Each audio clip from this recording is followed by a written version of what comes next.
Faces dropped on a new edition of Soccer Down here. It's a Friday. It is October 9th. It is a busy Friday because it's a busy weekend ahead of us. We got a lot of MLS matches to preview. There's matches from around the world as national teams face off. There's some news from around the world. We'll get into that early on today's show. We'll get you set for the MLS weekend with the juice boxes and such. And then we'll talk a lot of Atlanta and the New York Red Bulls in hour number 2. Mike Conti will join us at 10 o'clock. Doug Robertson will join us at 10:30. We'll get their take on everything coming up this weekend. But, John, what soccer did you take in yesterday? Oh, goodness gracious. What soccer did I take in yesterday? It was kind of like buzzing through a lot of stuff. And so it wasn't necessarily watching games per se, but it was following on social media. So I was all over the place, just kind of doing the drive-through on a bunch of different things. You didn't watch England win 3-0 over Wales? Saw the highlights. No, I did not. You didn't catch any of the South American qualifiers from last night? Saw Miggy take one in the chops, which was kind of stunning and shocking at one point, but at the same time, you understand that that's CONMEBOL. You talk about challenges. That's why I always laugh at people who say when South American players go to Europe or come to MLS, like, oh, are they going to be able to handle the physicality? Yeah. I mean, it was a running forearm to the jaw on Miguel Almiron, and it got a yellow. Some of the tackles in the Argentina-Ecuador match, not even a call. So it's just the way the game's played. It's different. There's different lines of demarcation here on what cards are and such. The games in South America last night, there's 2 more qualifiers today. These are the first round of qualifiers for the 2022 World Cup in Qatar. Paraguay and Peru was kind of nuts. 2-2 is how it finished. Uruguay and Chile was very nuts. 2-1. Uruguay ended up with a very late stoppage time winner. Argentina-Ecuador was not nuts. It was a penalty. Lionel Messi gets the goal. Lionel Messi and Luis Suarez are still tied for the all-time lead in goals in World Cup qualifiers after each of them converted on penalties yesterday. But Argentina, outside of that, was in control of the match. Ecuador never quite got going. Gustavo Alfaro is still kind of building something here. This was his first game. Remember, Jordi Cruyff was hired and then never managed the team because of the pandemic. Gustavo Alfaro, who had been at Boca Juniors, returns to his old stadium last night. They didn't really look all that threatening either. Argentina was in control. They didn't look all that dangerous going forward for the most part. A couple of good combinations with Lucas Ocampos and Messi. Lautaro Martinez had a couple of nice plays. It was a game where once Argentina got the goal, they were in good shape, and it didn't really get beyond that. Argentina's got to be better going forward. Ecuador's got to raise their game. We'll see if El Mataflo shows up this morning and what he has to say about it. We have Radar Watcher joining us in the Twitch pitch from Portugal this morning. Welcome, Radar. Hey. Hope you're doing well. Hope everybody's doing well on the Twitch pitch and on Twitter. If you guys have questions about the games from around the world yesterday, games from around the world this weekend, MLS this weekend, USL this weekend, anything on your minds, you can tweet at us at SoccerDownHere. You can send us an email, soccerdownhere@gmail. You can also join on the Twitch pitch, twitch.tv/SoccerDownHere. Throw in questions there. We'll try to get to them, and we'll also try to block any bots that show up and throw a bunch of links in there. Yes. I will keep a little bit closer eye on that today, since now we're attracting that sort of crowd. We're getting the ragamuffins, and not Captain Ragamuffin, but the other ragamuffins coming in. Yes. Abby, no captains, but privates. Right. Abby points out a tweet from Matteo Benetti, and this is something to keep an eye on once we get back to league play next week in Europe. The total COVID-19 positives between Inter and Milan ahead of the derby next weekend. Right now, you've got 3 on the Milan side, and you've got 5 on the Inter side, and each one has a new one. Ibrahimovic is still tested positive. He has not tested negative as of yet.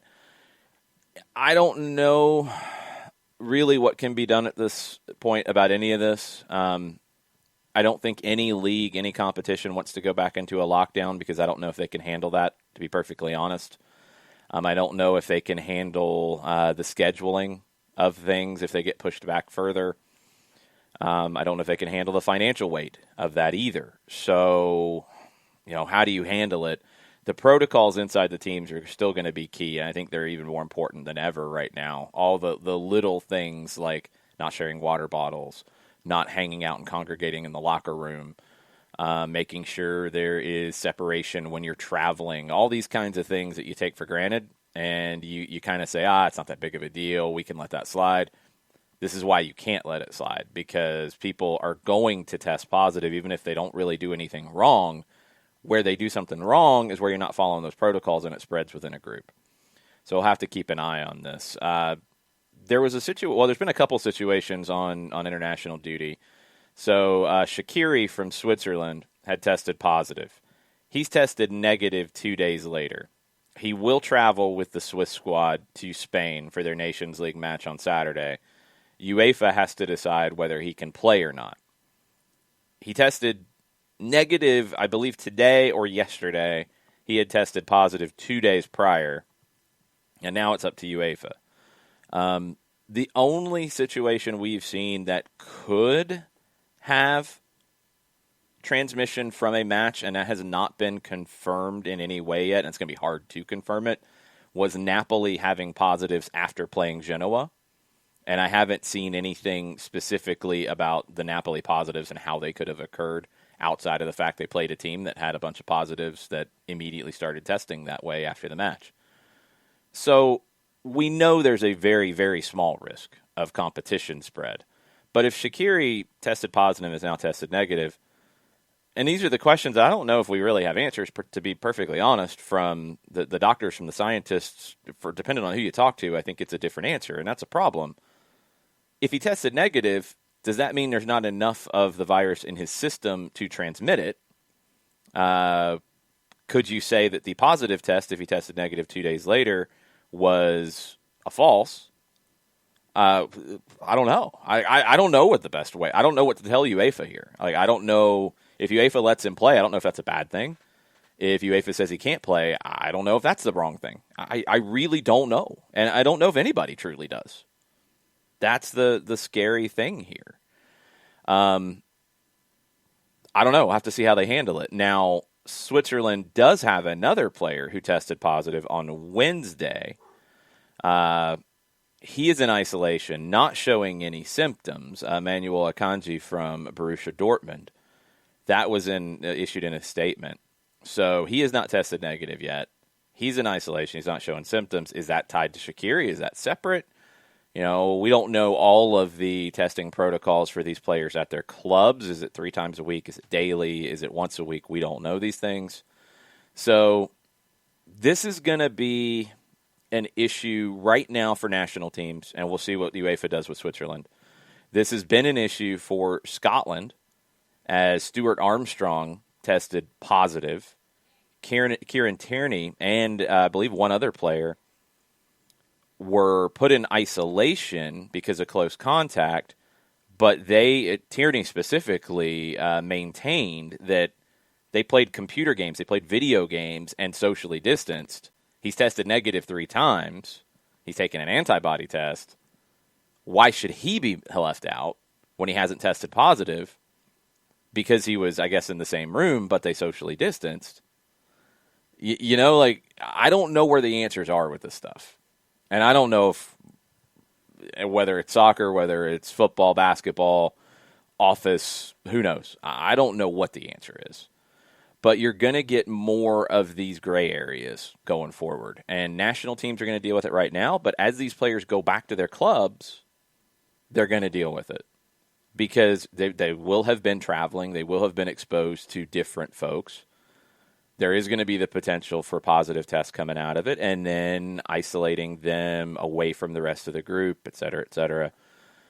It's going to be really difficult over these next couple of weeks, in my opinion. And I think this is going to be a big test for the game and how they handle it, because I do not know. Mazzano says the small things, the daily protocols, that's what will prevent the need to go back into mass isolation, mass lockdowns, and stoppages of these leagues and competitions playing. And I agree, because I don't think you can stop the random positives. I just don't think it's possible anymore. But you can have an effect on the spread. And that's the part that I think everybody, especially if you're in a team situation or a group situation in your work environment, you've got to be even more vigilant about it right now, because it feels like the random positives are happening at a more frequent rate, or maybe just testing is up and we're hearing about it more. Either way, the spread is maybe more of a concern now than it was a month or two ago, and you can't let it slip. Yeah, Tierney says, Tierney, if he does have to self-isolate, it's likely out of Arsenal's trip to Manchester City in addition in the Premier League on October 17, and could miss the UEFA Europa League group stage opener at Rapid Vienna on October 22nd. But see, I mean, this is on the 22nd. I mean, it's the 9th, and he hasn't tested positive. Yeah. Like, really? Does that make sense to you? It doesn't to me. No. Because I think some of this stuff gets really confused between you or I, who is not testing on a weekly, daily, every other day basis, have different recommendations than somebody who is testing on a regular basis. I think that's seemingly how it's been resolved. I mean, this is the thing I don't get. If UEFA allows Shaqiri to play 4 or 5 days after testing positive because he has tested negative since, right, and Kieran Tierney is not allowed to play, who's never tested positive, who says he's socially distanced, and he hasn't tested positive, so I think that's a safe assumption at this point. And they're going to make him sit for 2 weeks? Like, that makes no sense. There is no logic behind that. Yeah, Arsenal is already openly questioning the SFA's decision for Kieran Tierney to self-isolate. Different health boards have different bars. They have very low appetite for risk. Very frustrating for Arsenal is what the Sky Sports was saying about this. And so I totally get that, but like UEFA, especially if you're talking about a Europa League game, that's the part I don't get. Maybe this is because they don't have the Shaqiri information. I don't know. If UEFA is going to allow Shaqiri to play, there's no way that Tierney could be forced to sit a Europa League game. No way, if he doesn't test positive between now and then. No way at all. If that happens, it's completely unfair, and Arsenal should, whatever it takes to protest and be allowed to play him. Like, that should not happen. It seems like you've got all of these different agencies, instead of talking to one another to try to come up with a uniformed plan, and if A, then B. You have one agency sitting there saying, if A, then B. The next agency is like, well, if A, then C, D, and E. And they're not. It's like there's different conversations happening here, and they're not. They're either not sharing the same information, or they just have different viewpoints on the information that they're getting. And you're getting all of this jumbled up information, and it's coming out with different ideas. Well, this is where FIFA needs to step up. This is where UEFA, CONMEBOL, CONCACAF, etc. need to step up and pass some guidelines and make it clear as to how these things are going to get handled, because it is way too random at the moment. I mean, you've had, just in the last maybe the last month, you had the situation with Boca going into Paraguay where they had players that were still testing positive more than 2 weeks after they had first tested positive. They questioned, were those players contagious? Could they still spread the disease? Which, according to the World Health Organization, CDC, etc., no, they couldn't, but they were still testing positive. Okay, so they were allowed to take those players in, and I don't know if they played, but they went into Paraguay with the team. I don't think we got a breakdown of the test results on who was in that situation and who wasn't. You had the situation with Flamengo and their trip to Ecuador, where they played 2 matches and had a number of positives. They played. The positives didn't play, but they played. And now you've got the flip side, where in Europe you've got the situation with Shaqiri trying to play in a couple days after a positive because he's tested negative since. And you've got the Scotland situation, which feels like way over to the other side, on a player who hasn't even tested positive. I don't know the answers. The people who are in charge of these situations have to find some consistency, though. And that's going to be the number one issue. And I think FIFA needs to have the consistency across the board because it shouldn't be down to country by country, club by club, league by league, competition by competition. It should be a global standard for how this is going to be handled. We'll see. We'll see what happens. More on just the business side of things at the moment. So, update on Barcelona. The vote of no confidence, the petition that was filed that got the number of signatures that was needed for this to happen, and they've been checking these, and so far the percentages show that everything should be fine and that vote will be scheduled here at some point. Well, maybe not so fast. The club, and I'm assuming this is coming from the president, Josep Bartomeu, has asked the civil guard to investigate alleged falsified signatures in this campaign. Barca source confirmed the club's committee responsible for counting the signatures had been in contact with authorities but had no more information on the matter that had been reported by the radio station Cadena Ser. So they're going to fight it. Bartomeu's term is up in March anyway.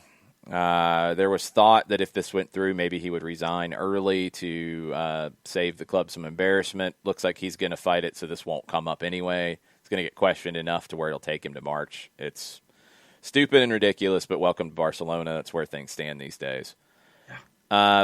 Money stuff. So in France, Media Pro has a rather expensive deal with Ligue 1. Media Pro has the broadcast rights and is handling that with Ligue 1. Well, they've asked the league for a delay of payment due on October 17th. The league said, nah, give us our money. The CEO, who agreed the deal for the league, recently left with a 1.5 million euro payoff.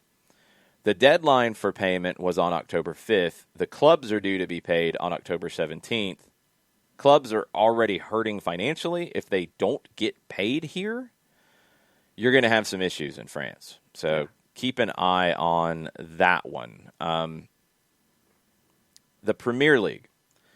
They are claiming $215 million from PP Live Sports International, alleging it broke the terms of a contract to screen live matches and highlights in China by not paying the amount that it was due.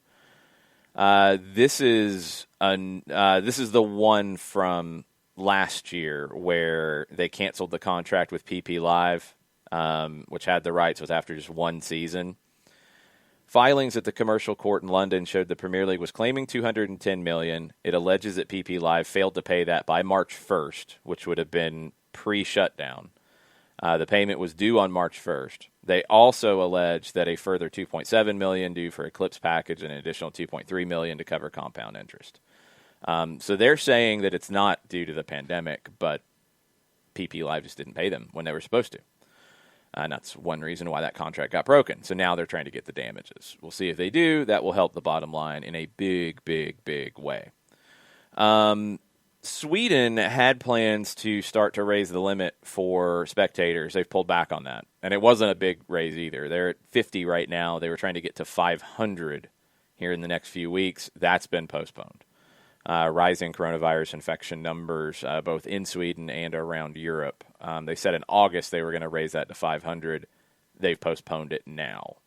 It's another country where they were trying to get fans in that is going to be held off a little bit. And I want to get your take on this one because this is something that gets everybody going in England. I see some just crazy statements about it, like, you know, this would be horrible and this would be the worst thing ever. And then I look at other countries who do it, and it doesn't seem like the worst thing ever. All right, hit me.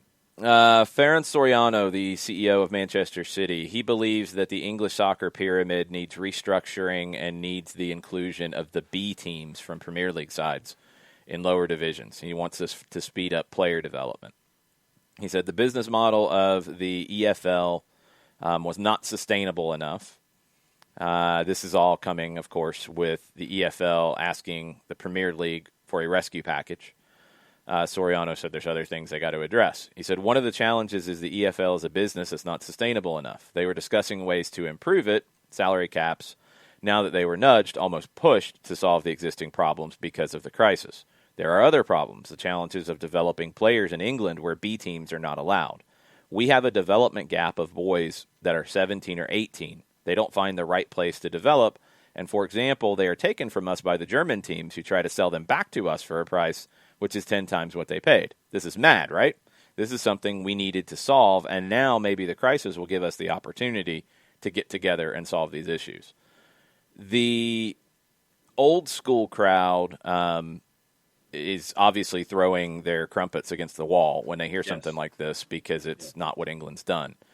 It's what is done in this country with Atlanta United 2 playing in the USL Championship. You don't have the promotion relegation element of it. For some reason, that confuses people. Spain has this where the reserve teams play. You can't get promoted into the league where your parent club is. Germany has it, and I don't know where the limitation is and how far they can get promoted.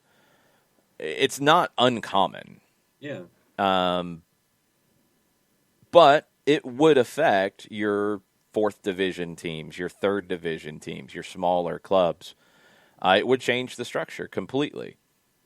What do you think? Because you know a lot of these teams, you watch a lot of these teams. Like, what would the effect of B teams in the lower divisions in England be in your mind? I think, I personally, considering what we see with the USL Championship, I don't see an issue with this, and I know that, and I guess that my perception is colored from what we see over here.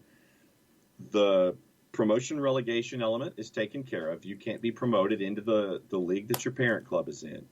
But I would also think that right now, considering the current economic situation of the EFL, the Championship, League One, League Two, where you're going to have teams that will not be with us, sadly, because of the economics of it all. I could think that these teams that are B teams for Premier League sides could help out in the structure of the leagues themselves and with the economics of the leagues themselves because of the pipeline that you're getting from your parent clubs. I don't see an issue with this. I honestly don't.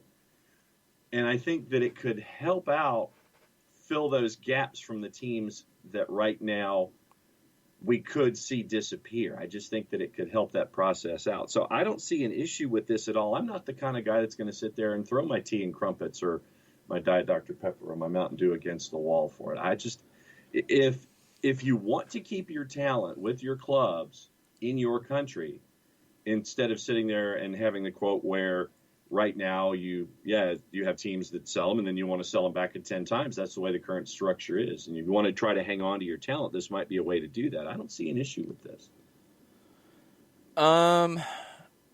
There's an issue with it. And I'm for it because I think it's better for player development. Right. I don't have a problem with it. I think it might be forced on them because of just the current situation. But there's a problem with it. To say there's no issue, I disagree because if you had the Premier League teams have all of their B teams in the top four divisions, let's say they get to that point, and you got to figure out a way to incorporate them and all that. And you guys out there who are listening, whether it's live or you're listening later, I'd love to hear your take on it because so many different countries have different ways of handling this, and I'd love to get your take on good, bad, indifferent, doesn't matter. What are the positives? What are the negatives, et cetera, et cetera. The negative would be for a team like Newport County. The negative would be for a team like Cambridge United. The negative would be for a team like Colchester. You look at the bottom of League Two, and you've got Oldham, who has been in the top flight. You've got Bolton. You've got Scunthorpe. You've got Leyton Orient. Mm-hmm. They would not be in the fourth division. They would be in either a new fifth division or they would be in the conference. That's an effect. That's real. There's nothing to say that there's no effect. Now, what's best for the game as a whole? That's a big question because there are people who think that the big teams are bad for the game. There are people who think that the big teams drive the game. It's a hard one because it is very different from the way things have been structured. I think, and this is looking at it from the outside, and this is not knowing all of the behind-the-scenes details on all of this. This is going to have to be carefully incorporated if it is incorporated. I think you'd probably have to have the B teams. You have to figure out where they start. You're not going to kick teams out. Right. I think you would add a fifth division. I think you would add a League 3 in the EFL pyramid to do it. Right. And that's going to mean you're sharing things across a bigger, category, or it means the B teams forfeit their share of any EFL dollars because they're already getting Premier League dollars. Like you can massage that and make that work. Yeah. You're going to have to do something like that. Now, you are going to have to figure out how many of these smaller clubs do disappear, because I think there will be some. And not because of the B teams, but because of the pandemic. Right. So it's going to be really difficult. I don't know how you incorporate it yet. But I do think what Soriano's saying for Manchester City, and look, I know there's plenty of people who think Manchester City's a horrible thing for the game. They might need to look in the mirror at their different owners as well, where the money's coming from right now, because it's all coming from different places, and it's what's made the Premier League what the Premier League is. Manchester City's part of that, but they're not the only thing in that. So I think what he's saying about player development is 100% correct. Mm-hmm. It's better to have these teams playing in a competitive structure where games matter versus reserve league games that are at 5 o'clock on a Tuesday with nobody in the building. Right. We've seen that in MLS, where they had a reserve league where the games were meaningless versus playing in the USL Championship. In this case, they've raised the level of the USL Championship, in my mind. They've raised the stature of the USL Championship and USL League One, and both sides have benefited from it. But the big teams that are looking to develop players in a better way, they're looking at it for that. And I think the question is just going to be what limitations you put in. I mean, if I was doing it off the top of my head, I would go ahead and add a League 3. I wouldn't kick anybody out. Right. I would probably have to negotiate where the B teams can't go above League 1, at least for a while. That's the highest they can get promoted. And then if they would get promoted, if they would win promotion to move up and they can't, the next team would get that opportunity. Or then you create a playoff for the spot between somebody who would have got promoted and somebody who would have got relegated. Right. There's ways to do it. I think they need to figure it out, because Soriano's right.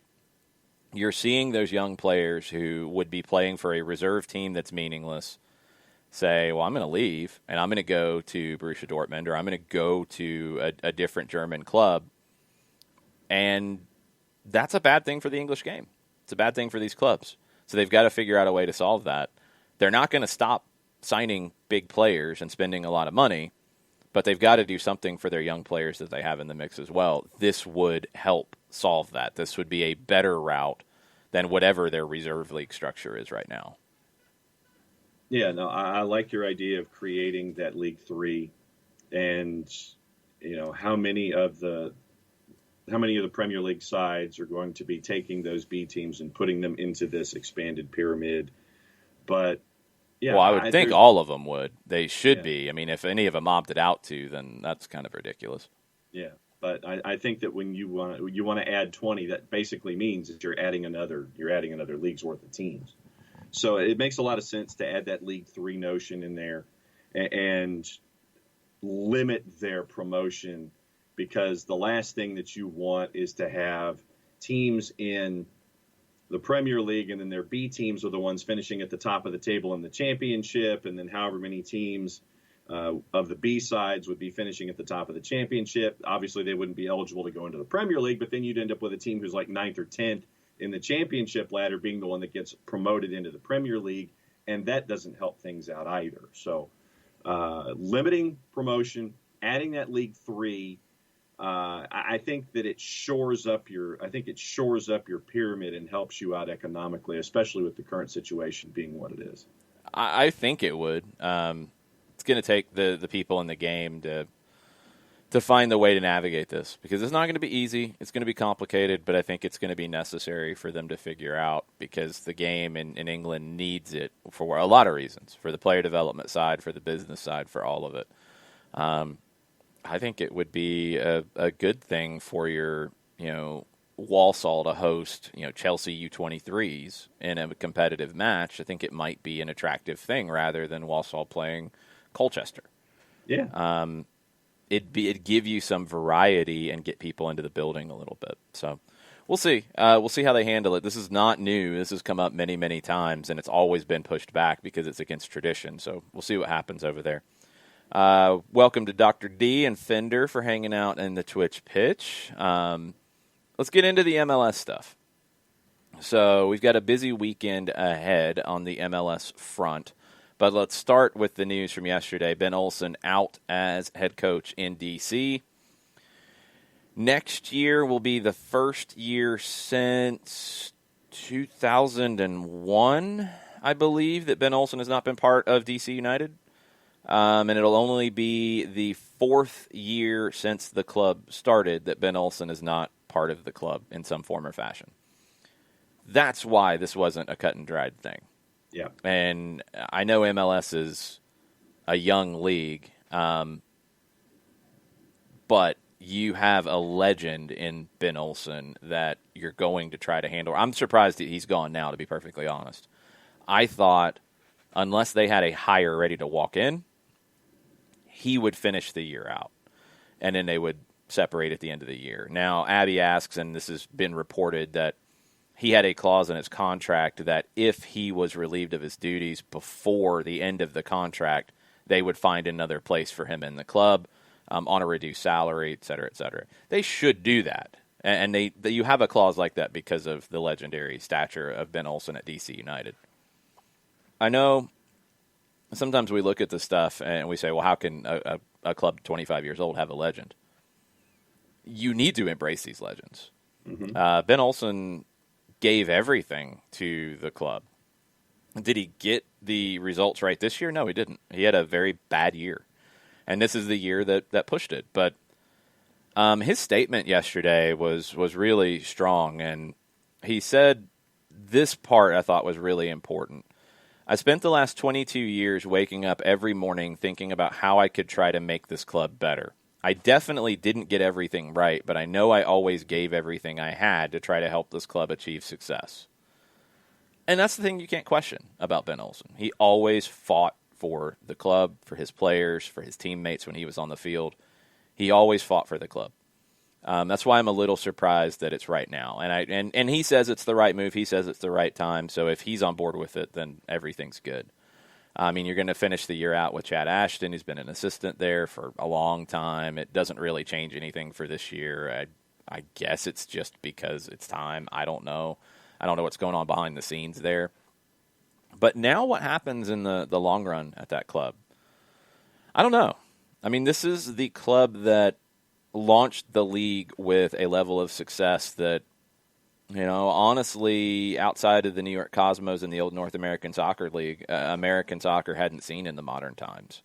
They won 3 of the first 4 MLS titles. They added another one in 2004. They've got an Open Cup. They've got a couple Open Cups. They've got supporter shields. But they have not been to an MLS Cup since 2004. They haven't been to an Eastern Conference final since 2012. They built the new stadium, finally. They signed Wayne Rooney, then that fizzled. It's a big club, but they're not acting like a big club right now. They're not performing like a big club. They don't have a big club presence. So what direction they go in terms of hiring their next manager is really, really interesting. I don't know. I don't know if they go for an American kind of legend. I don't know if they go for an international name. This is a club that's always had an international flavor. They had Jaime Moreno, Marco Echeverri for years from Bolivia. Raul Diaz-Arce brought the Salvadoran crowd in early on. You could go in that direction very easily.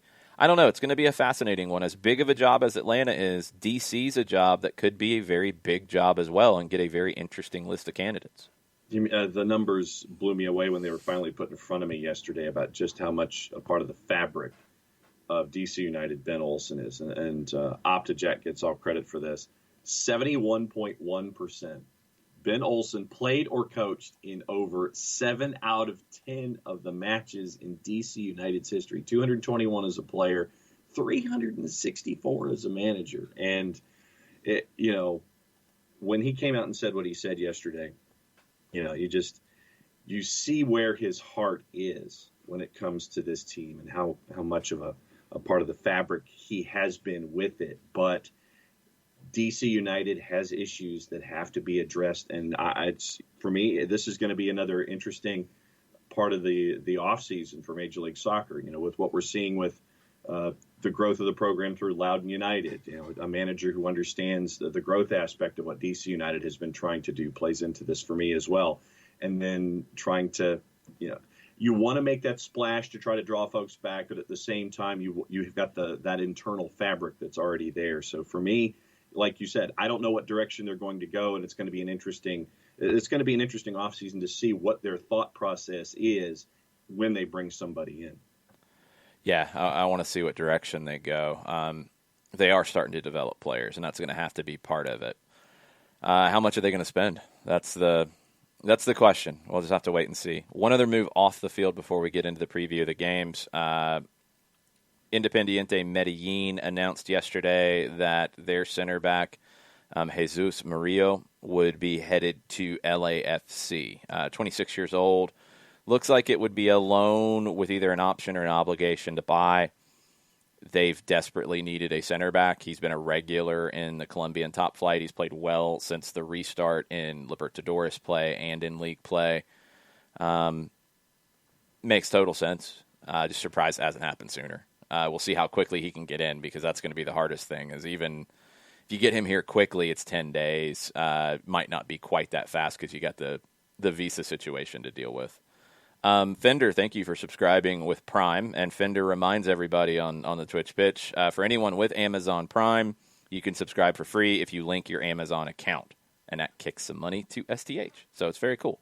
Nice. Thank you, Fender. Thanks for the reminder. All right, let's get into the games coming up. And it starts tomorrow at 5 o'clock with Miami hosting Houston. And Miami is a pretty big home favorite. Minus 149 in the composite, courtesy of our friends at Odds Portal. Houston's a plus 375, and your draw's a plus 309. Houston's coming off of a good win. I still don't trust Miami. There's no way I'd pick Miami with that number from a juice box perspective. No, I'm not touching it. I'm tempted by Houston. I got to think about it. I got to think about that one. 7 o'clock tomorrow, Colorado hosting the LA Galaxy. Or wait a minute, do we know anything about this game yet? We do not know anything about it yet. Okay, then we'll still talk about it like it's happening. We'll see. Colorado has not played in a while. They are a fairly decent favorite at home against the LA Galaxy, which makes no sense to me. No, even money, 100 plus 100 in the composite. The Galaxy are a plus 242, and your draw's a plus 279.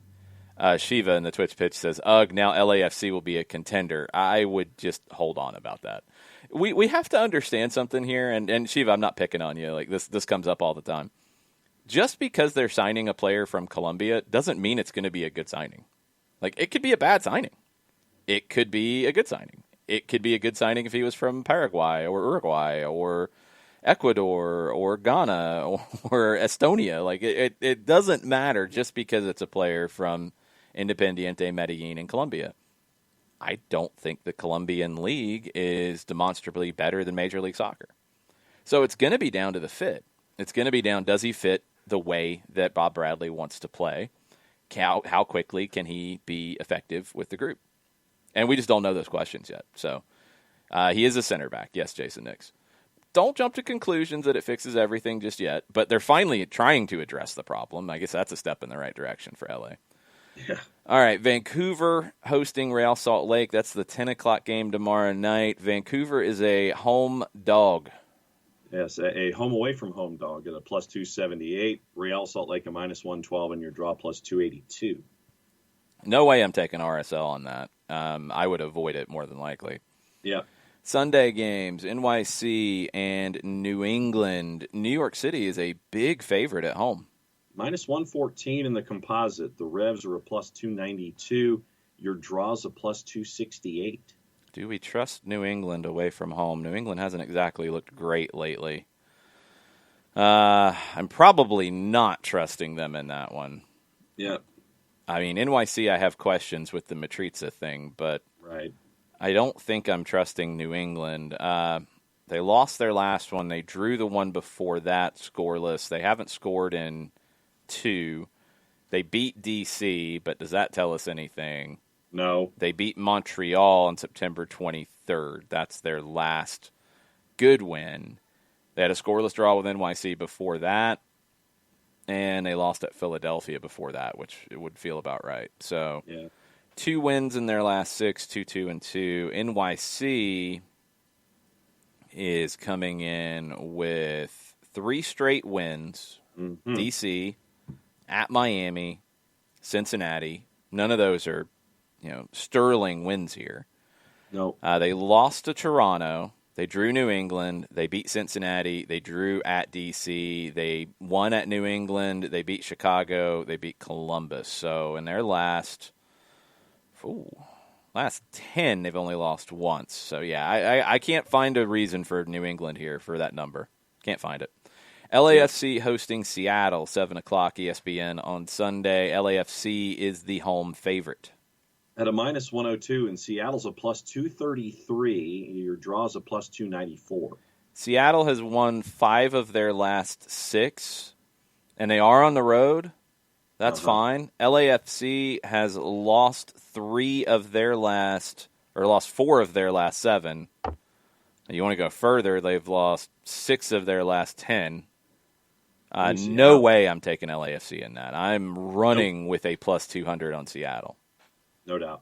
Tearless Lion, right thank you for your subscription on the Twitch pitch. Thank you.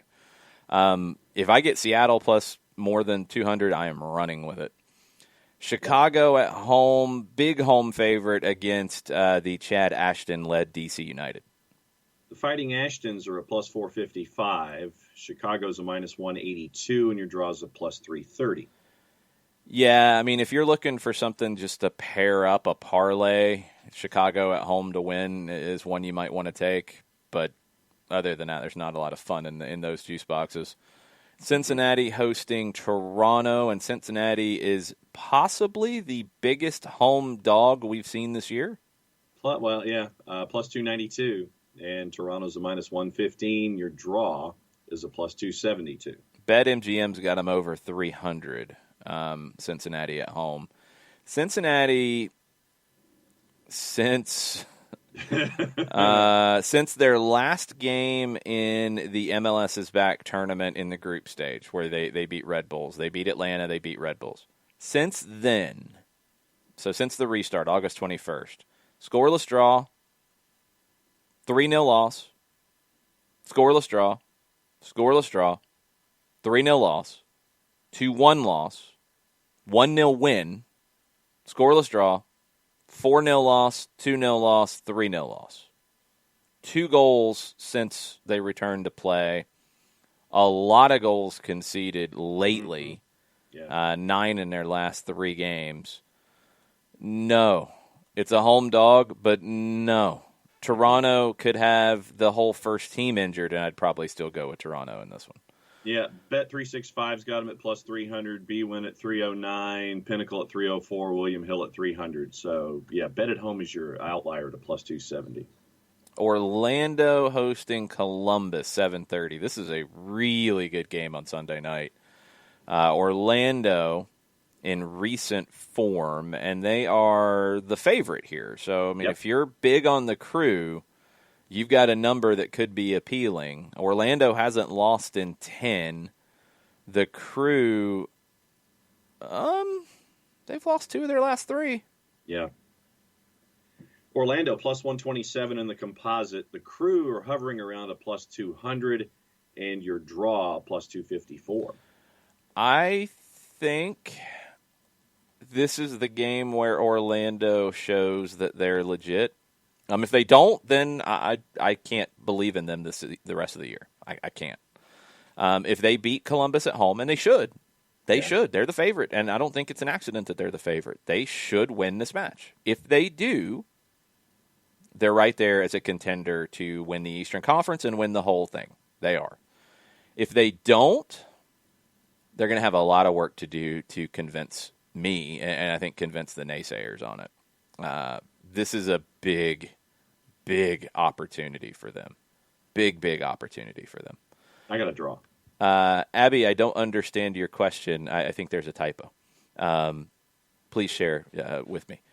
Okay, 7:30, Sporting Kansas City and Nashville. Oh, if it's a draw, then I don't think we've answered anything about Orlando either. They need to win this. Sporting Kansas City hosting Nashville. Sporting is a big home favorite, and this is a very interesting number to look at. Minus 156 for Sporting, and this is the composite. Nashville in the composite is a plus 419 to win, and your draw is a plus 292. The draw is great. The Nashville win is appealing, although they don't have a ton of those here lately. The draw is great because since Nashville started back, and remember, they didn't play in the MLS's back tournament. They had the games with Dallas where they won and they drew. Then they lost back-to-back games late in August to Atlanta and to Orlando on the road. Since then, they've lost one time in 9. Win, draw, win, loss at Columbus, win, draw. They have conceded 1 goal in their last 4. Sporting, on the other hand, has won back-to-back. They beat Chicago. They won in Houston. They lost the 2 prior to that, Orlando and Dallas, both at home. They beat Minnesota at home. They lost in Houston. They had a couple draws before that. Nashville's in far better form. Yeah. Far better form. It's not even close. I just got to go with, at the very least, the draw option here, even though that win at plus 419 is tempting. I would go with, at the very least, the draw at a plus 292. Yeah, I think that's a given for me. I would do both. If I've got juice boxes to throw around here, I'd take a Nashville win and a draw. They're in better form. I think they're just completely, not looked at as a quality team right now. Abby was asking where you can look at this. It's actually one, and I double-checked it to make sure it was accurate, on the MLS website. Their form guide, when you go to the standings, it's an easy way to look back at just the basics of what they've done lately over the whole season. So it gives you the win-loss draw, and you can look at it and look at the results past it. You could also go, Google is actually really good with this basic information. You can just type a team name in and go to the little pop-up section that it creates, and you can click on the standings from there, but you can also click on matches and go back and scroll through it. The visual of the form guide on MLS is the one that I like.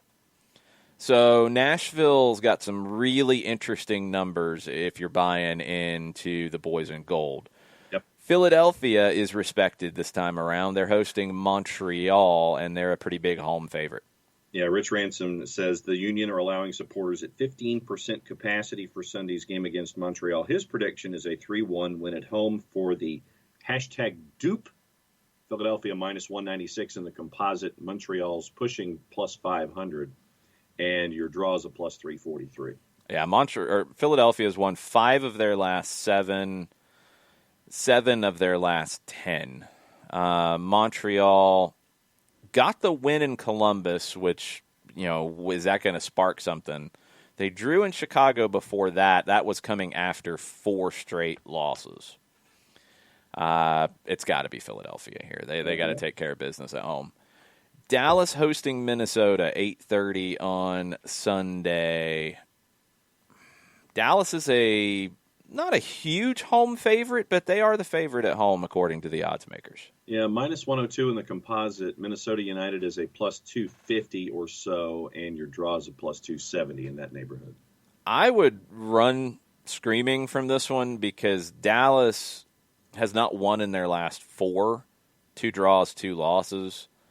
Minnesota has won once in their last 6, 3 draws, 2 losses along with that, and the team they beat was Cincinnati, which doesn't help you much. No. If I had to pick something here, it'd be a draw just because I don't necessarily believe in either one at the moment. But I wouldn't touch it. There's plenty of other more appealing games for your juice boxes. Yes. And the late game on Sunday, Portland hosting San Jose. Portland is a big favorite. Portland minus 164, San Jose hovering in and around a plus 400, and your draws around plus 320. Now, this is a big underdog number for a team on a 3-game winning streak. Yes. They're playing a team on a 4-game winning streak. So that's probably why. But if you're believing in San Jose's 3-0 win over Vancouver, 2-1 win over the Galaxy, 2-1 win over LAFC, if you believe the Quakes have turned it around, that's a number that could get your attention.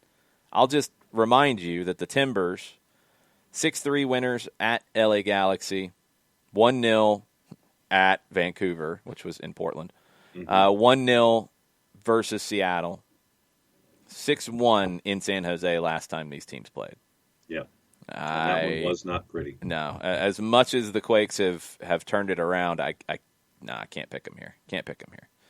Portland will get it done. So that's one maybe you're looking to parlay. Questions about MLS on the weekend. What do we have on the Twitters before we get into Mike Conti at 10 o'clock?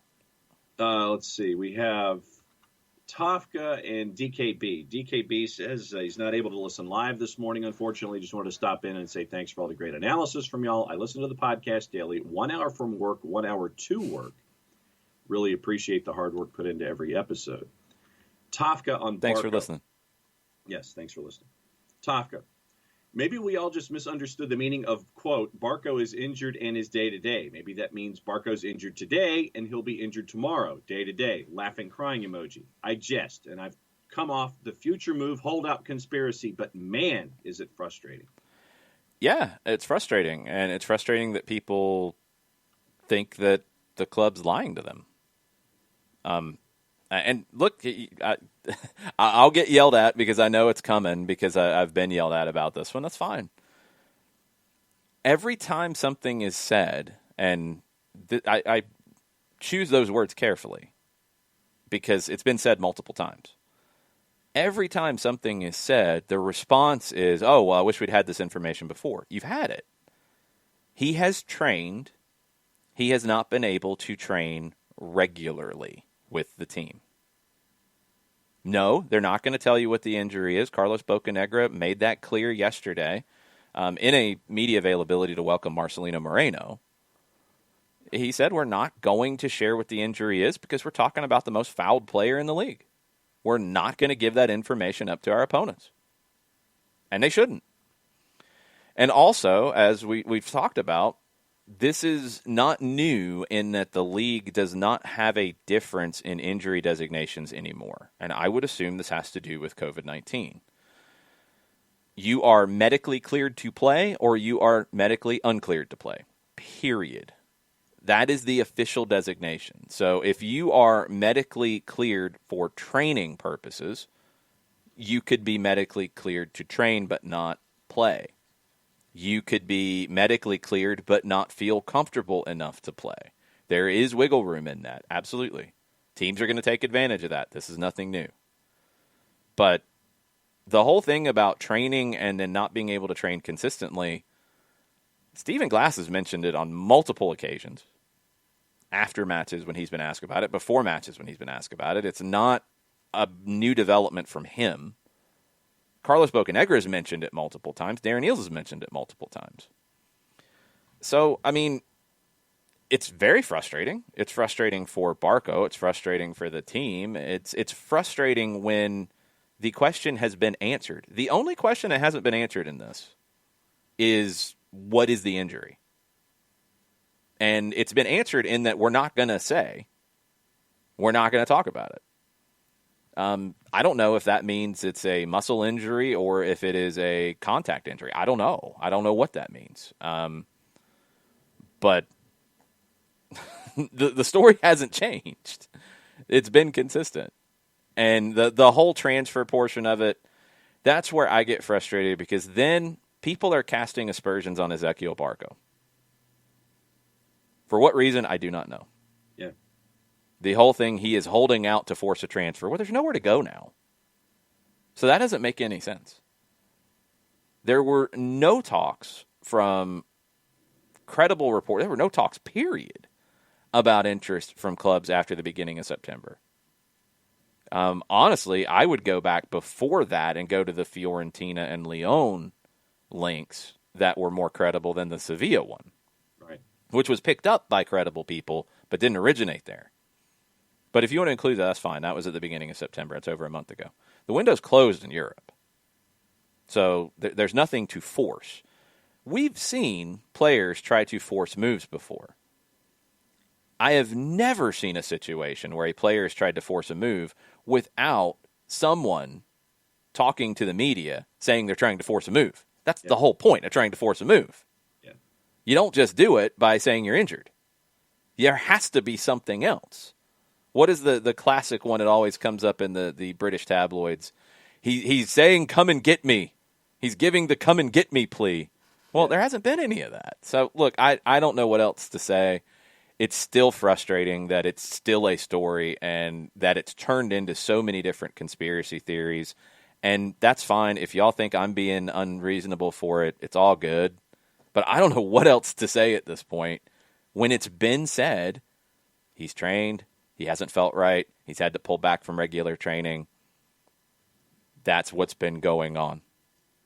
That's it. There's nothing else to go on because they are not going to tell you what the injury is because they don't want to give the other teams that they're going to play when he comes back a chance to put a target on that body part. Uh-huh. So that's where we're at. Yeah, and that's the thing for me this entire time is you don't want to sit there and say something's wrong with a knee or an ankle or a muscle or anything like that. Or so you can't give the opposition a chance to sit there and say, oh, okay, he's coming off an injury of blank. Let's target that area when we go in and tackle him. Why give someone that information so they can take advantage of it, so they can have an advantage over you when you play them? Yep. Why do that? I just, it just drives me crazy. It really does. So it's like, why should I tell you? Why should I tell you something like that? I shouldn't tell you something like that because I want to win as much as you do. I'm going to give you information to make sure that you are better prepared to go against me than I am against you. No. It drives me nuts. Katie Weaver on the Twitch pitch, the betting lines wanted explanation on how it all works. So when two teams are a positive number, everything's designed to get action. Everything is designed to get people to bet. So when two teams are a positive number, generally it's because they don't necessarily have a clear favorite or they're trying to get action on both sides of it. Right. The negative number, if it's negative 150, for example, you have to bet 150 to get 100, to win 100. If it is plus 150, you have to bet 100 to win 150. That's how it breaks down. The draw is the same kind of thing here. So you'll see where the action is going and just what I've seen from trends. Sporting Kansas City, LAFC are very highly rated by the odds makers. They are consistently favorites, and sometimes where maybe they shouldn't be favorites. There are some. Philadelphia is starting to get that attention, but not consistently. Nashville is still looked at as a lesser team. It's interesting to see how they shift. I mean, Atlanta is a slight favorite, plus 155 according to BetMGM, against the Red Bulls plus 170. It felt like the Atlanta numbers stayed strong on the favorite side for a while when the results weren't there. Then they overcorrected the other way. Right. And now they're starting to even back out. Yeah. Last one, and we'll have to get into this a little bit more tomorrow morning on the Power Hour.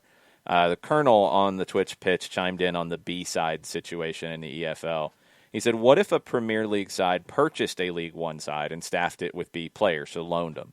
You'd need to work around some loaned player rules, and movement between the two would be limited. But ...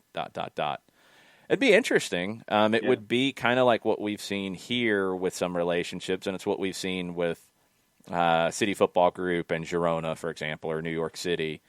Would you be able to do it? And I don't know all the English rules with the Premier League and EFL and shared ownership and those sorts of things. I don't know how you can make the logistics work. I would assume it's as simple as like, hey, Colonel, you're not part of our ownership group over here at Premier League Team A, but you're a friend of ours.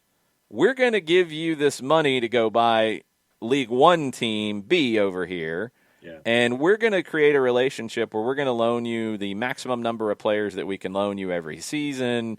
And, if you sign guys on your own, that's great too. We just want a first right of refusal, et cetera, et cetera. Yeah. There's probably workarounds like that. I just don't know what they are. But we'll get into that deeper tomorrow morning. That's a fun topic to dig into, and how maybe there's a hybrid system to work from. Before we get Mike Conti on the line, I want you to tell us about Steve Apolinsky in Decatur, GA. I could do that. Apolinsky and Associates, LLC, proud supporters of everything soccer down here and the SDH network, wrongful death and serious injury attorneys. If this is a conversation that you need to have with that firm, a couple different ways that you can do it. You can shoot Steve an email directly, steve@aa-legal.com. What you can also do is get a free consultation by dialing them up on the telephone, 404-377-9191, or go to the website, aa-legal.com. You hit return, you hit enter, you hit advance, whatever device the size is, something like this. It's just an arrow key. When you hit that particular button, a pop-up window pops up, because that's what pop-up windows do. That's why they call them that. 24/7, 365 and a quarter. You can have a discussion right then and there with the individual on the other end of that pop-up window and have your questions answered that way. Recognized as Legal Elite by Georgia Trend Magazine. Top 100 firms in this here state. The website for wrongful death and serious injury matters at Apolinsky and Associates, LLC is aa-legal.com.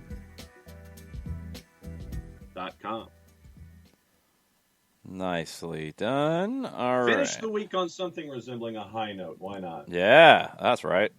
All right, let's get Mike Conti on the line, virtual producer David. Let's see if David can get it done.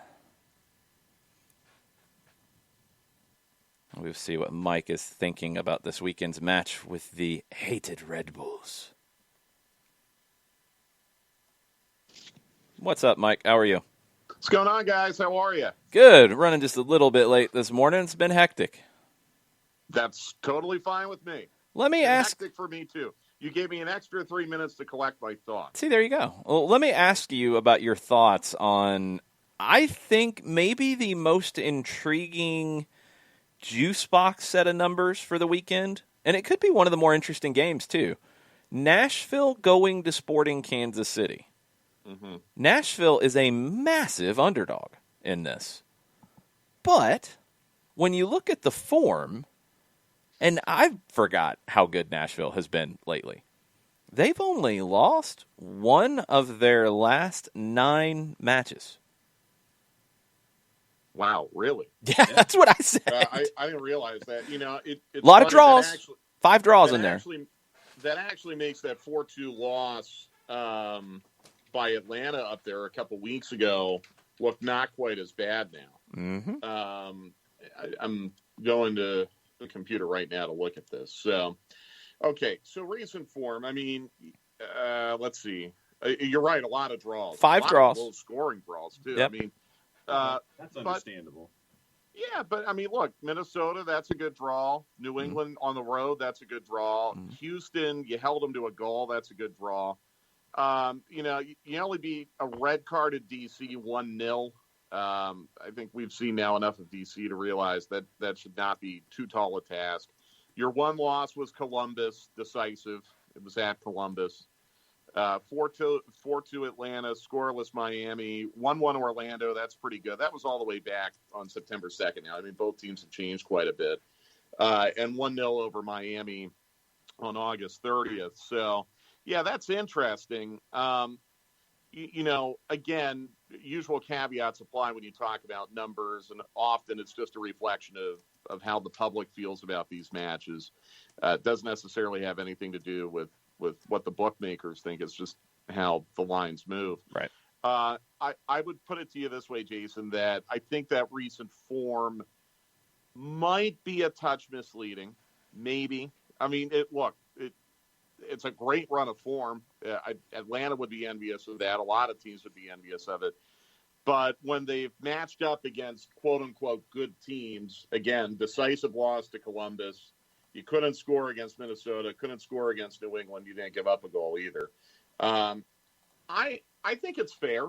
Okay. I mean, I think that number's fair if you dig deep on who they have played and how good SKC has been at home this year. I think it's fair. It's intriguing, but I think it's fair. It's also on Sunday, isn't it? It's not tomorrow, right? It's a Sunday one. So, that's actually another kind of interesting wrinkle. Nashville played Tuesday, Sunday, so that's kind of like a bonus day of rest on either side of things. SKC played Wednesday against Chicago, so one less day of rest. That one other just kind of minor wrinkle. I think we're going to learn a lot about Nashville. SKC, they're going to play Dallas again coming up. They'll play New England again, play Montreal, who's playing better. They'll play Nashville a third time, and then Orlando on decision day. So it's not like a huge gauntlet, but it's easier than playing Miami, Atlanta, DC, Miami, Houston. It's going to get a slightly tougher for them, a little bit tougher going down the stretch. So then let me give you another one, Mike. Another Sunday game. LAFC is a favorite. Seattle is on the north end of plus 230 going to LA to take on LAFC. Yeah, that's I don't know. That's probably the public giving the legacy of LAFC a lot more credit than they deserve, and a lot more credit to the fact that it's a home game. Has Seattle been doing, by the way, day of game travel when they go down to Southern California? Yep. Whew. It's a long flight. So, I mean, that might come into play, too, a little bit. I'm going to be totally honest with you guys. Like, I haven't really paid much attention to teams that are not in Atlanta United's schedule right now. And that includes Seattle and LAFC. I mean, I know generally Seattle has been very, very good this year, and LAFC has been disappointing. I just have not had time to watch much of the Western Conference outside of. I don't have time. I mean, I've been watching Dallas a little because they did show up on Atlanta United's schedule. But, John, you know how it goes. I mean, we're doing multiple things right now, and it's tough. Yeah. So I can't really give you any kind of substantial analysis on that match. I'm sorry. What about Orlando, Columbus? We all need like 30 hours in the day right now. It feels well. It's weird. I was thinking about this the other day. I mean, usually my busiest time of year is between, say, like Veterans Day and New Year's, or really Veterans Day to like NBA All-Star break, which is around Valentine's Day. This year, Veterans Day to probably MLK, I'm not going to have a darn thing to do. So that's going to be very, very weird and a little unsettling. So I guess I'll make up for lost time then. You wanted to know about Orlando and Columbus? Yeah, that's the game in the East this weekend, outside of Atlanta and Red Bulls, where I think we'll learn a lot. Atlanta, Red Bulls a little bit further down the table, but Orlando, if they beat Columbus, and it's at home, Orlando should beat Columbus at home. I think they should too. If they do, they're a contender to me. Oh yeah, well, Orlando's a contender. They convince me they're a contender if they win. Let me put it that way. That's a better way to put it. We've talked a lot about how 7 through 11 in the East right now is super tight, and someone in that group is not going to make it. 1 through 4 in the East is also super tight. Mm-hmm. And it's not only 1 through 4 in the East, it's 1 through 4 for the Shield. Yep. So it's really, really intriguing. And Columbus kind of had a little bit of a shocker on Wednesday. I haven't really dug into, if they had anyone out or how exactly that went down. I'm kind of pulling it up right now. To lose 2-1 at home on a Boyan penalty, to Montreal was surprising. Mm-hmm. I'm just looking lineup-wise here. Looks like Nagbe did not play. Zelarayan is out too. Yeah. And I don't know if that's injury or just rotation. Looks like Nagbe was completely out for them. I know Zelarayan is injured. He's close to coming back, but I don't know the timeline. For me, looking at the East, I've felt like Philadelphia is the stronger team than Columbus. I've felt like they're the better team all season long, and then maybe the results haven't been there, but in terms of quality, I think Philly's the better one. Toronto is a hard one to get a gauge on because they've had so many different injuries and they're up and down a little bit more, it feels like. So I don't know how I feel about them yet. Orlando, this is the game for me that they should win. Even if they're depleted too, they should win because Columbus is going to be depleted because I don't think Zelarayan is back for sure. I don't know about Nagbe. But you're at home. You're trying to make a statement. If Orlando wins as they should, they are a contender for trophies this season for me. They go up a level. If they don't, they're going to be at the back of that lead pack, and they're going to have to do something in the playoffs to convince me. This is the proving point for them, this game on Sunday night. I agree, and these are typically the moments in their history where they let you down. Yep. You know, so they're going to have to do something that they've never really done in their history before. But, you know, Oscar Perea rotated on Wednesday with an eye on this one Sunday. I would think so. Nani should be all set for 90 minutes. Mueller should be all set for 90 minutes. He was very, very conservative with his selection on Wednesday, and what you got was a scoreless draw out of it. You get a point on the road at your rival, who you've had a lot of problems against. You're probably going to take that point. Probably felt like maybe they should have gotten 3 as many times as they hit the woodwork and as many big saves as Brad had to make. But you rotated with this match in mind on Sunday. So, yeah, I mean, if Zelarayan and Nagbe are out, even if just one of them is out, and you have Nani and Mueller in for 90 minutes, Orlando should win that one at home. Absolutely should win. So it's more, in my opinion, of a barometer, a prove-it game for Orlando than it is for Columbus. They'll be the underdog. I still think when fully healthy, Toronto is the best team in the East, but they aren't fully healthy, and they really haven't been for a while. And Philly is solid. I think Philly's just kind of always lurking under that radar, right? You know, the thing that concerns me a little bit about Philadelphia in just evaluating their prospects in the East is when they have matched up against Toronto, when they have matched up against Columbus, they have faltered.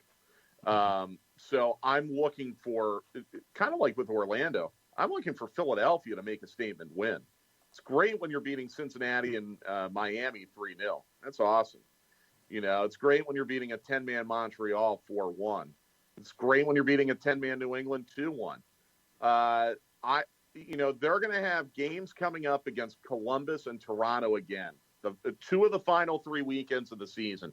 Philadelphia hosting Toronto on the 24th, at Columbus on the 1st. Okay, those are the prove-it games for me. Yep. I haven't seen enough yet to say that Philly's the favorite in the East. I think right now, even with the injuries, it's still Toronto, with Orlando in the conversation, obviously.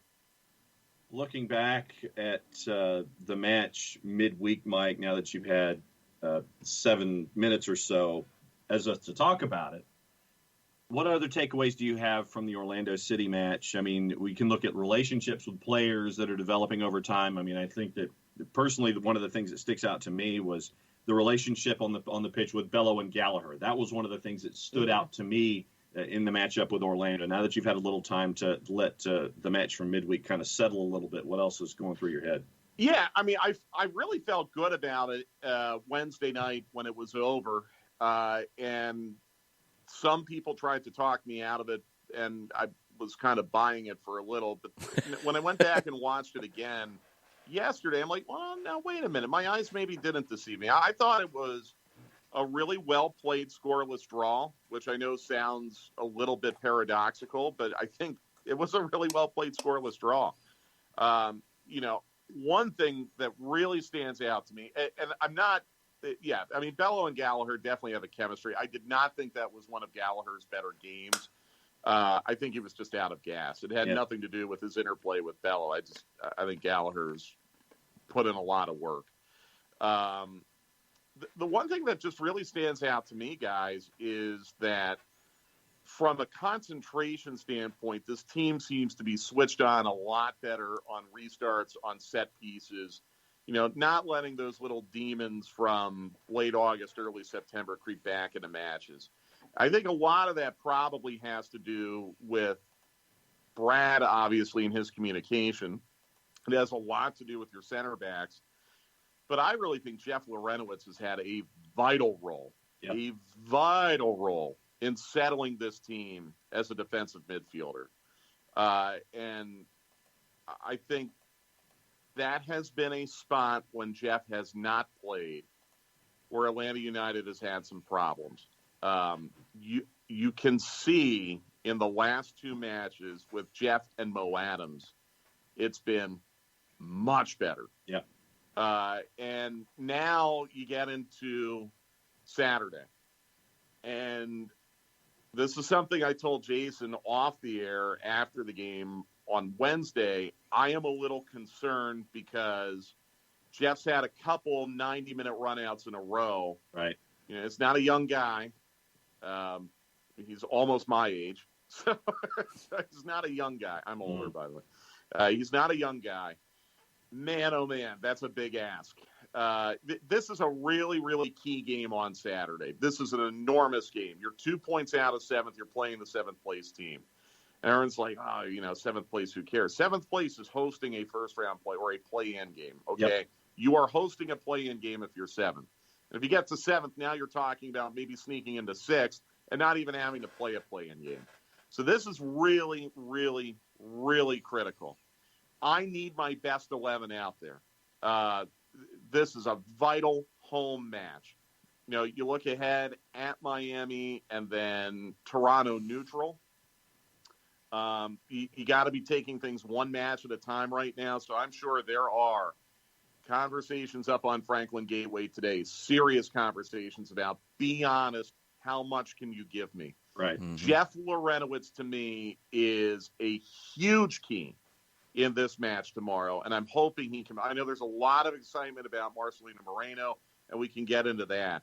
But to me, with Miles out, probably going with Meza at center back, although I could see a scenario where you could slide Franco inside, you could play Brooks Lennon at right wing back, and then Jurgen Damm, you could start him. I could see that happening too. Yeah.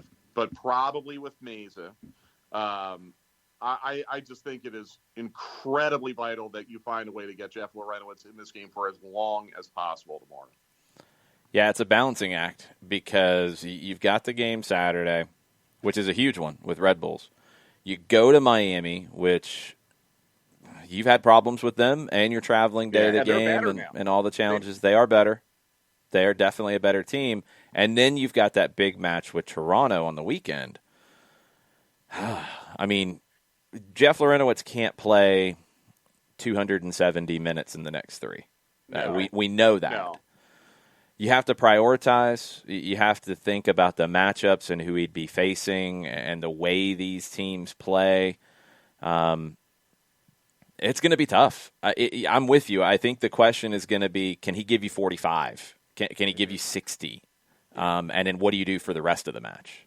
Yeah. Yeah, and I think there's another factor in play here with the matchup. Jeff is going to be a little bit safer on the ball than the other option, and you're playing against a team that's going to press you and play a very, very disruptive press, a team that's been historically disruptive in pressing it. I don't really know if they're a lot different in the way they press since Arm has left. I doubt they are. I know we're going to talk to Glassy today. I'm going to see if maybe I can get that question into him because I don't know if they're dramatically different than they were when these teams faced each other in July. But I need to have that safety. And that's, again, where Jeff comes in. We've had discussions about, well, maybe Fernando Meza could play the six. Yeah. This is not the opponent where I'd want to experiment with that. I need safety. I need a guy who's not going to make a mistake. To me, that's Jeff. And as far as prioritizing these next three matches are concerned, it's so tough because, you're absolutely looking at a good opportunity to go down to Fort Lauderdale on Wednesday and maybe steal 3 points on the road again, which would be enormous. Remember, Miami is still kind of hunting and pecking in that group just below 11th right now. That's going to be a big match, too. I hate to say, you do what you can against Toronto. But to me, if I'm looking at this over the next 3 matches, I'm saying you do what you can against Toronto. You got a week off after that. You've got to get 3 points at home against Red Bulls to make this a safer week coming up as far as your playoff implications are concerned. I think you can get something out of Miami, maybe even a draw. And then whatever happens with Toronto happens. So that's why I'm having these conversations, if I'm Stephen Glass today, with my players. Because of the next 3 matches on the schedule, in my opinion, this one's the biggest. And if you get 3 points here, there's less pressure now on what you have to do in Miami and what you have to do in Hartford.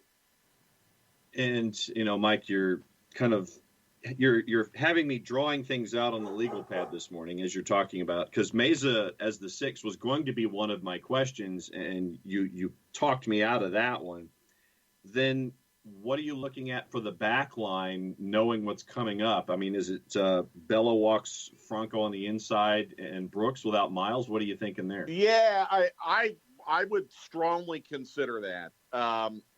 We've talked about this before. I think if you want to maybe mitigate a little bit of the running that Franco has to do, but still keep him in, that would be a way to do it. I think also you're probably, I hate to say it, but you're probably looking at things. I know the technical staff isn't thinking this way. I'm thinking this way as a fan. Franco's probably going to get another yellow in the next match or two, which means he's going to be suspended. You might as well get it out of the way, right? Yeah. So, yeah. I hate to think that way, but you just know it's coming. I would think very, very strongly about sliding him inside and then getting Lennon and Dom coming down the right channel. I think that, and, that's another thing, too. The speed that you would be able to create down the right side might be a way to neutralize that Red Bulls press a little bit, where you're faster enough and you can play out of it.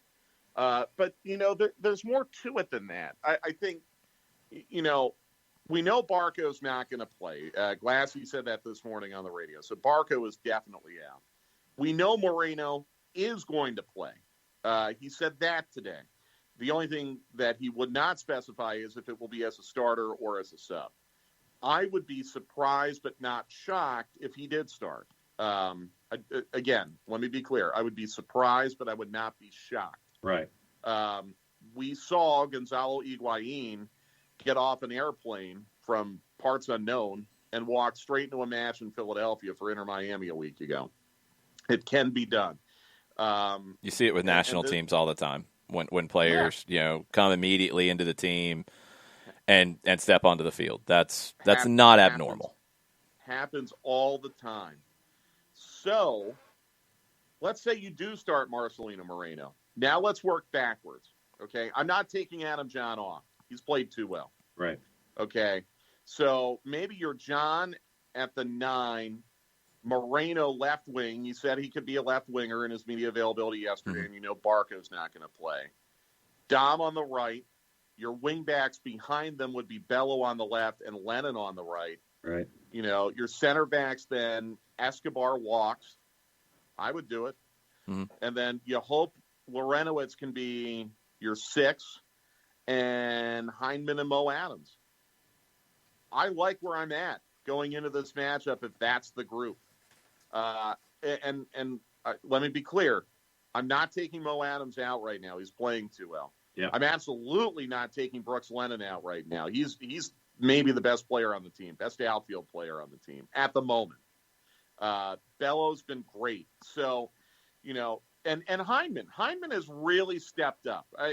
Not quite as good from him on Wednesday as he was, say, in DC and against Dallas and even against Chicago.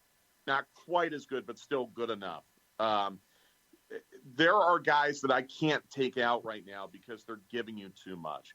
So I think the decision for Glassy is really going to come down to Jurgen Damm. can Jürgen Damm give you 60 or 90? And if he can, then the dominoes fall accordingly, and you put Franco in as a center back and Brooks Lennon's a right wing back. If you feel like Damm can't give you 60 or 90, well, then Damm's out. Lennon's on the right wing, and you probably still have Escobar at right wing back, and then I'm guessing you're probably looking at Mays as a center back. You could also play Jeff Lorenowitz as a center back. That'd be an option too, but we haven't really seen that this year. Not much. So he's got options, but to me, it's very important you keep John, Lennon, Heineman, and I mean it, Mo Adams. I think it's really important you keep those four playing right now because they've been very, very good for you.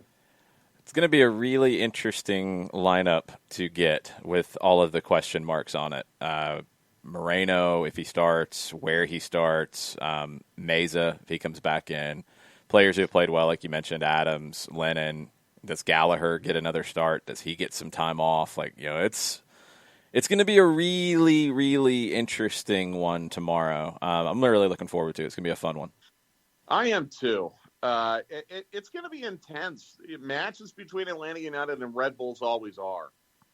And look, this is if Atlanta United can get a win tomorrow, that would be a pretty big achievement. That'd be a big accomplishment for them. And that should not be downplayed or diminished just because Red Bulls are kind of sort of struggling this year. You've only beaten these guys once ever. So really, really big spot for a lot of players who are still trying to prove themselves tomorrow. I think if Moreno does start, he'll line up on the left wing, but I would imagine, Jason, he'll be in a very free role. If he doesn't start, then it's pretty straightforward. You start Gallagher. But I do think Gallagher's out of gas. You also have Mulroney in this mix as well. Yeah, right. And Mulroney hasn't played at all in a while. So he should be pretty fresh if they want to push that button. It's going to be a little bit different on the broadcast side tomorrow. Yeah, I'm happy for you. That's Jason's getting called up to TV tomorrow, which I think is awesome. I'm fearful for the people who are relying on the radio broadcast for a description because it's just going to be me without Jason, setting the record straight. So get ready for all kinds of wacky, zany things on the radio tomorrow. Morning Zoo Crew coming up on the. Well, no, not like that. I hope not. Like that. Jason tends to be my governor when it comes to going after referees and being careful. Yeah. Have you ever heard me talk about referees? Well, okay, let me put it to you a different way. Jason tends to be my governor when I'm fearful that Franco Escobar is about to be sent off. That one's accurate. So we won't have that tomorrow. But, Jason, I'm really pumped for you. I think it's great. Awesome opportunity for you again. And you're going to do a great job with Kevin as you did 2 years ago in Columbus. And we'll keep the seat warm for you on the radio side. We're still going to do the AT&T countdown to kickoff. And Jason will come up, I hope. If they can pull you away from the catering truck, he'll come up and do a little bit of the full-time report with me as well. Yeah, I'll be running over for full-time report, and then we'll be back at it on Wednesday because they just keep on coming. Yeah, matches keep coming. It's going to be so busy, but 7 matches left, and I think Atlanta United really needs to win at least 4 of them to safely make the playoffs. I really feel strongly. Yeah. I think if you win 4 of these last 7, you're going to be in. Anything less than 4 wins, anything less than 12 points, I think this could get a little tense. So, and part of it, too, depends on where you're getting those 12 points. So really, really want to get 3 against the team that you're chasing in the standings right now, and I think you have a good chance tomorrow.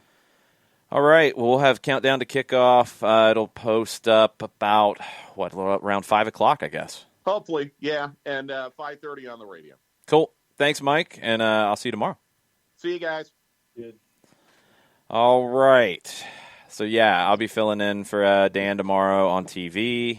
We'll be on the air at 5:30 for the pre-match show. Kickoff will be just after 6, probably 6:08, and then post-match there, and then I'll be running over to my usual booth and hanging out on full-time report on 92.9. So it's going to be a hectic busy day. It'll be the second time I've done TV with Kevin, and we called the preseason match this year against Elfsborg.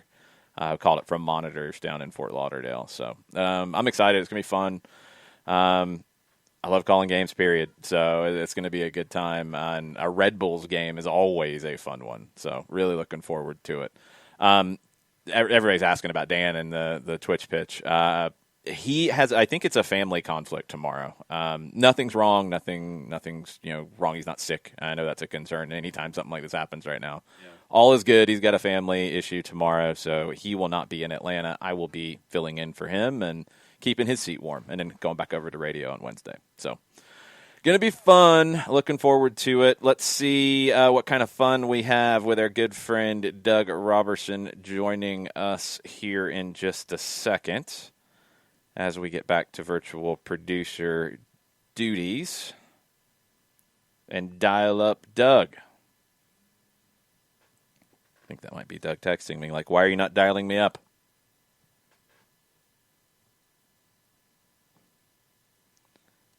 Waiting for Doug. There he is. What's up, Doug? How are you? Hey, how are you? I'm trying to figure out how to turn the speaker. I'll give you a minute. Our virtual producer was taking his sweet time on this one. Oh, I turn the speaker on the phone. Okay, there we go. I think we've got you clearly now. What's going on? There we go. Not much. Getting ready for, I think, I don't want to say the game of the year because I think there might be more coming that could be game of the year, but maybe the first game that we've had this season that has a little bit of the playoff kind of vibe and intensity to it. It feels different than where we've been this season. This feels like a big game. Yeah, this is a game with stakes. So I think I said on the Southern Fried Soccer podcast that it could be the game of the year. I'm going to walk that back just a little bit. But it is a game with very important stakes to it. I'm sure y'all discussed Atlanta United still has yet to beat Red Bulls in a regular season match. But with a win, Atlanta United can leap over Red Bulls in the standings or tie them. Is that correct? Let me check the standings and double check the standings. Well, we got to double check here. Let's go 2 separate pages. Yeah, Atlanta's on 18. Red Bulls are on 20. So yes, a win would move them ahead of Red Bulls. They could leap over them. And those 3 points, I will say this, I think pretty much guarantees them a playoff spot because I don't see the teams currently below the line, other than maybe Chicago, being able to make a run and take one of those spots away. I was going to ask you, Doug, how many, because Mike was just on and he said probably 12 points for the remainder of the season to make sure that Atlanta United was safely in and north of the playoff bar. How many points are you thinking? Mike was thinking 4 wins out of the last remaining matches. What about you? I think, just to make the playoffs, I think all they need is about 6 points, to be honest with you. Because DC United is not going to do anything for the rest of the year. No. They have mercifully agreed to part ways with Ben Olsen, a long-time great servant of the club as a player and manager, but it just had kind of run its course. Nashville is still grinding out points, but they got to be able to score goals at some point. Cincinnati is kind of falling backward a little bit.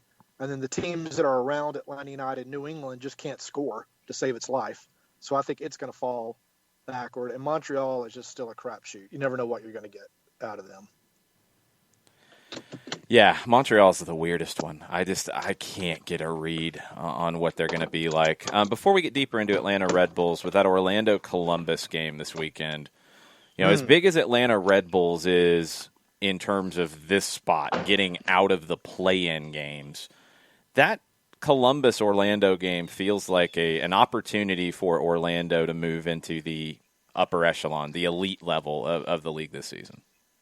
Yeah, it's an opportunity to get into the Supporter Shield. Legitimately. Yeah, to be 1 point off of Toronto, depending on what Toronto does. Yeah. And it would stamp themselves as, as I think a favorite along with Toronto and Philadelphia and Columbus in the East. Now that, I think, is probably their most important game in franchise history. I agree. To this point. And, they were able to rest Mueller, able to rest Nani for the most part in the game against Atlanta United. They are still going to be without some very valuable pieces, but they're still playing well, which is a credit to Oscar Pareja and the remaining guys on the roster, that they're not letting down. Is Philadelphia getting the amount of respect you think that they should from what they've been able to accomplish this season so far, Doug? I thought Philadelphia and Columbus. Columbus was my favorite to win the East, and I think I put Philadelphia second. They've kind of started to fall back just a little bit. I don't know if it's tired legs. I don't know if it's people figuring them out. Or I don't know if fall back is the right word. They haven't been able to keep pace with Toronto and Columbus. But I think they're a super duper talented team. They've had the Aronson rumors kind of swirling around, the McKenzie rumors kind of swirling around. That's got to be a distraction, something Atlanta United knows a little about. So as soon as those get done, I guess you can see if Philadelphia is going to take a step forward or if it is going to fall back to the pack a little bit. When we get into Atlanta and Red Bulls and we look at how Atlanta is going to have to find a way to beat this team that they have not beaten in regular season play, who is it about this version of the Red Bulls that worries you? Because there's some different faces than we're used to seeing. I'd have to go back and review the roster for about the 500th time because I don't recognize hardly anybody on the team anymore. A lot of new faces. Yeah, I mean, Daniel Royer, I've always appreciated and liked. So he's one. I know he didn't start their last game. Kaku, he's still playing, right? I haven't lost my mind. He is away on international duty. Oh, he's gone on. Okay. Then Royer is probably the guy because he has tormented Atlanta United in the previous few years. So if he starts, and I imagine he will because I think he was rested for the weekend, he's a guy that if I'm at Atlanta United, you've got to just pay super duper close attention to. When it comes to Atlanta United, obviously the team unveiled Marcelino Moreno yesterday. How much activity are you thinking that he's going to get on the weekend? He's a man of few words, is Marcelino Moreno. It was interesting interviewing him yesterday. I can't imagine he's going to start. I just can't because he has yet to train with Atlanta United. He hasn't gone 90 minutes in quite a while. So I think he's likely going to come off the bench. I think what you're going to see is you've seen Jurgen Damm go 12 minutes, then 24 minutes. I think you could see Dom and Moreno come on as halftime subs, something like that, depending upon what the situation of the game is, to see what they can do together. I don't think he's going to start. And, of course, Stephen Glass has already told another radio station this morning that Barco isn't going to play on Saturday. This after Bocanegra said he possibly could play on Saturday. So that whole thing is still just kind of out there. And I listened to Bocanegra yesterday, and I believe that he believes he's telling the truth, but it's still just such a weird situation. So, wait a minute, that last part I don't understand. Do you think Carlos is not telling you the truth, or do you think... No. I think Carlos is telling the truth. Okay. As he understands it, as he knows it, as what he's being told. But then, I mean, he says yesterday Barco could play possibly as early as Saturday, maybe Wednesday, and then Stephen Glass comes on less than 24 hours later and says Barco's not going to play at all on Saturday. It's just weird, you know. And I know they keep saying every game we think he's going to be ready and he's a late scratch, and then it's just odd, you know. And I hope Barco gets better. I hope he's okay. It's just a weird thing. He's still yet to show up on an injury report, you know. So I don't know what's going on with him, and the team doesn't want to say. It seems like something that he suffered while being fouled one of the 40-something times he was fouled when he did make one of his 10 appearances this season. But Atlanta United has kind of seemed to their credit, as we were saying with Red Bulls and some of the others in Orlando, kind of gone on and done what it needs to do without him. When it comes to Atlanta United over the last handful of games, Doug, I guess just kind of taking all of the games last, say, week and a half and kind of throwing them into one pile, who has stood out to you as they get ready for this stretch run of the final 7 games? Gallagher is playing well. Across the midfield, the Gallagher, Heinman, Lennon triumvirate, for lack of a better word, has, I thought, really played well. I thought they had some tired legs against Orlando. Orlando's press kind of made things difficult for the three of them. Gallagher didn't have nearly the influence that he had against DC United, but I think that he's stepped in and he's giving the team, and some of the supporters don't like me saying this, more than Barco was giving in some of his starts from Orlando forward. I don't know if he's going to have the legs to start again on Saturday against Red Bulls. I think he'd be a great guy to try to play against Red Bulls because he is tireless like Brooks Lennon. But we'll just have to see. All right, let's get into predictions because this is a big one, and this game could go in so many different directions. Again, Atlanta's never beaten the Red Bulls in regular season play. This is a little bit different version of the Red Bulls, but they still do the things that have given Atlanta problems. I'm really curious what listeners out there in the Twitch pitch, on Twitter, are thinking about this one because I think everybody's been, usually when we get to this point and people have already thrown predictions out and you kind of have a sense of where the vibe is. I have no idea where the vibe is going into this game from the people around the team. I don't know where the vibe is for me. It's a really, really interesting one, and maybe we'll know more after it. I just feel like there's so many questions coming in. Somebody's got to kick us off. John, you drew the short straw. All right. So with what Mike said before coming on and dealing with the sense of urgency that has enveloped this final 7 games and needing a win and needing to get those points, I'm going to go ahead and say it's going to be a 1-0 win. And I'm going to say that Jurgen Damm cracks the sheet. So Jurgen Damm for a 1-0 win for Atlanta United. Okay. Looks like seeing the predictions come in on the Twitch pitch a little more positive than I thought it might be. Doug, what do you think? Well, I was going to say 1-0, but I can't copy John. Just One. That would be embarrassing. Ay, Dios mío. Embarrassing beyond belief. So I'm going to say 2-0. I'm going to break form. Wow. And predict Atlanta United to win. So that ought to tell you something right there. Yeah, man. So who scores? Yeah, who scores? Atlanta United, 2 goals. I know that. You're not even going to take a guess on that one, are you? No, because this is so silly. I've got no idea. I do think they'll score 2 goals. No idea how. David Byrne and Adrian Brooks, basically. Franco Escobar. Franco Escobar is going to score 1. I'll give you 1 player. I'm down with that. He shows up big in big games. Franco Escobar. Big game Franco. I'm down with this. Yep. Man, Red Bulls lost their last 2. The game against Orlando was a little bit closer than 3-1. It was a late goal to make it 3-1. It took a Gonzalo Higuain rocket to lose to Miami, which was a bad loss for them at home, 2-1. They won the 2 games prior to that 4-1 each. I don't know if it'll be low scoring, but that's what my gut is telling me, just because of the way these teams match up.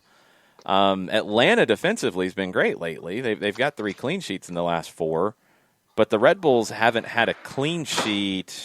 Oh man, going back to a win over DC, September 12th. So I think there's going to be goals in it. I don't know if I can go 2-1, and not because Doug picked it, but just because I don't know. I'm torn in this one. I picked 2-0. 2-0. I can't go 2-1 either. I think it's 1-0. You can't wear the velvet driving slipper lock of the week. No, I'm not like you guys and play games with this stuff. I'm going to pick what I think it's going to be, and I think it's going to be 1-0 Atlanta. I think the defense holds up, and I think they get the 1 goal that they need. And I think the biggest reason why is over these last 4 or 5 games, we've seen Atlanta United be more willing to skip the midfield when the time calls for it. And the time will call for it against the Red Bulls. Their press is still good, even with new faces. And you're going to have to pick those moments where you don't try to play through it. You don't risk it. And I think Atlanta's comfortable with that balance now, and that's going to serve them well here. Previous times where they've played the Red Bulls, they've been very stubborn about wanting to play through it. and they've had some mistakes and conceded. I don't think they do that this time. I think they get a goal, and I think it's Adam John. I think it's Adam John who gets the goal on a break, on a cross. I think John has been playing really, really well, and he's going to continue that form here. He's going to need to, both in the hold-up play and being a threat in front of goal. I think he's the one who gives Atlanta the winner and gives Atlanta their first win over the Red Bulls in regular season play. How was lunch the other day, Doug, with Jurgen and the Readers? How did that go? It was great. It was a lot of fun. Getting to talk with Kyle and Omer, or Omer, I should say. Had a good meal at Brown Dog, and they asked a lot of great questions, and I got to read some of Kyle's stuff, so that was cool. And it was just nice getting to know a couple of people. Although I am a little hurt that Jason says that we don't take seriously a prediction game that has no bearing on absolutely anything. So I am very, very hurt. And one that you won hardware in the past. I know. I am here for the listeners to tell them how I think, not with it's on my desk and it's covered up my kids' photos. That's how much I value the prediction contest right there. Mm-hmm. Y'all are playing games and contests. I am telling people what I think will happen in the game. That's all. Even if John picked the score first. Yeah, whatever. I should have just said I'll go first and said the score. Well, yeah, that would have been the way to change it. Yeah, I'll go 1-0 Atlanta United also. No, you would have said something different because that's what you guys do. Mm-hmm. Mm-hmm. Okay, accurate. So you're claiming subterfuge. I see how this works. Yeah, I can't pick that score because somebody else did. How do you know I didn't already incept you into picking that score and then I went a different direction? You're smarter than I give you credit for, Doug. All right, what do you have coming up over at the AJC between now and everything ending tomorrow at the Benz? I'm trying to decide if I'm going to do a predicting 11 column today because it's just so weird. I might hold off until after we talk with Stephen Glass to see if he shares any information about anything, which seems unlikely, considering he already said Barco is going to be out. And then we'll have whatever news is from talking with Stephen Glass and Jeff Lernowitz today. That's at 2 p.m. So please look for that in the late afternoon.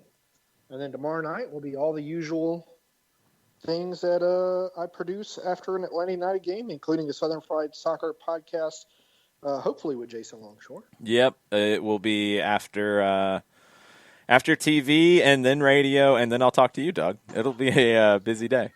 It's multimedia long wait, show. I'm third in line? Well, that's just the timing. I mean, it's just the other ones have cutoff times. So we go off the air on TV and then we go off the air on radio. Then I get to talk to you, which is not on being broadcast at the time. But do they have tens of followers on Twitter like I do? I mean, come think on. They both do, actually. Oh, well, sorry. Okay, then. I'm willing to stand in line because that's how much I respect you, right there, Jason. I will talk to you from my car again after everything's said and done. How about that? All right, see if you can get the Bluetooth straightened out this time. Yeah, I'll do my best. Wow. I'll do my best. Man. All right, buddy. Thanks, Doug. See y'all later. See ya. Good. Bye-bye.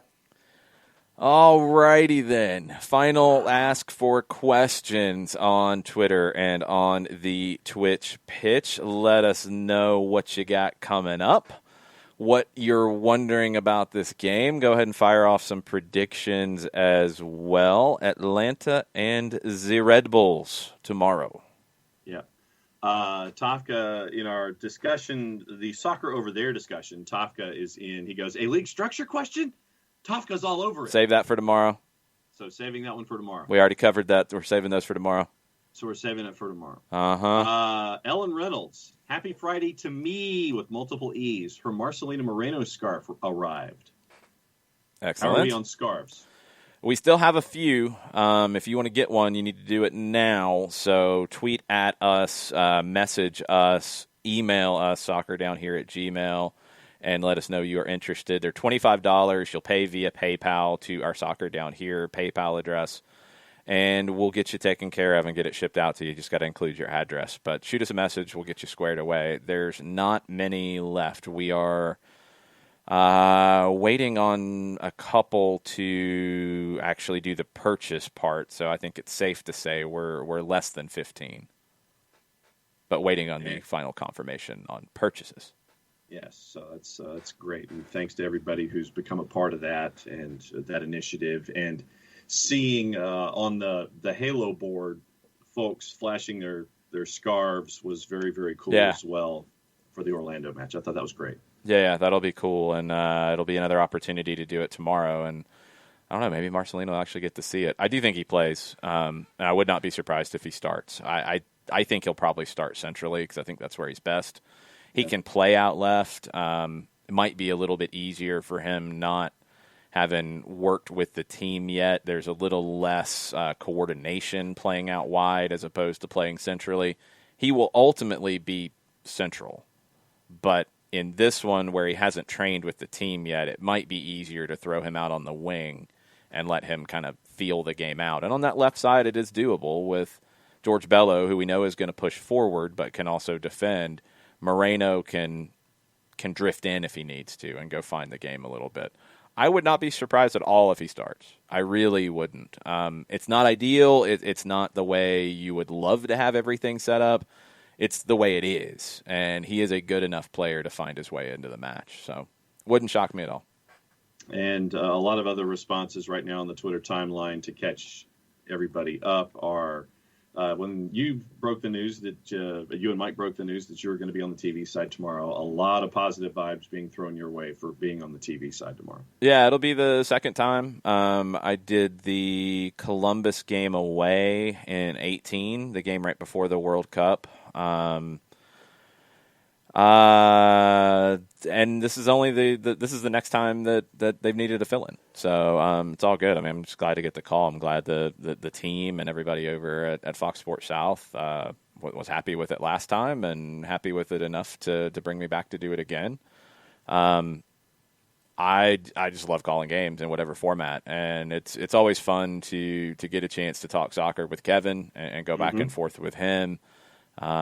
We've done enough things over the years, where we have pretty good chemistry, I think. So it'll be a lot of fun. It'll be different because TV's a different feel. It's weird. I think in some ways TV is easier in the game, but harder with all the other stuff. Yeah. Because the game, you're not having to, and so much of this falls on Mike on the radio broadcast. You're not having to paint the picture and explain why it happened or what might happen next. TV, the picture's there. You just have to focus on the analysis portion. So in some ways it's easier, but you also have to be correct with what you're saying because the picture's there. So, it is what it is. It's fun. It's different. It's a different kind of challenge. So I'm looking forward to it. We'll be on, like I said, at 5:30. With the pregame, and then we'll have a half hour of postgame, and then I'll run over and do postgame with Mike and wrap that up on 92.9, and then I'll go out to my car and talk to Doug. And I'm waiting for Kevin to discuss about how he's going to be doing a game with the Godfather. Oh, jeez. My over-under on Godfathers is 1.5. Actually, no, 2.5. 2.5? One in the pregame, one in the first half, one in the second half. So that's what I'm thinking. So over-under for me is 2.5. Well, you're going the over on 2.5. I'm going the over okay. on 2.5. Okay. We'll see. Yeah, I'd like to wear the 40-watt T-shirt for TV, Katie. I'm not going to be able to pull that one off. Oh, that's tremendous. But no, just looking forward to seeing you there, partner. It's going to be a fun watch. Yeah, it's going to be a fun game. I mean, it's when you get an opportunity like this, you hope it's a fun one to call, and there's a lot of talking points. I mean, it's Atlanta and Red Bulls. It's the first time that Fox Sports South has had Atlanta and Red Bulls.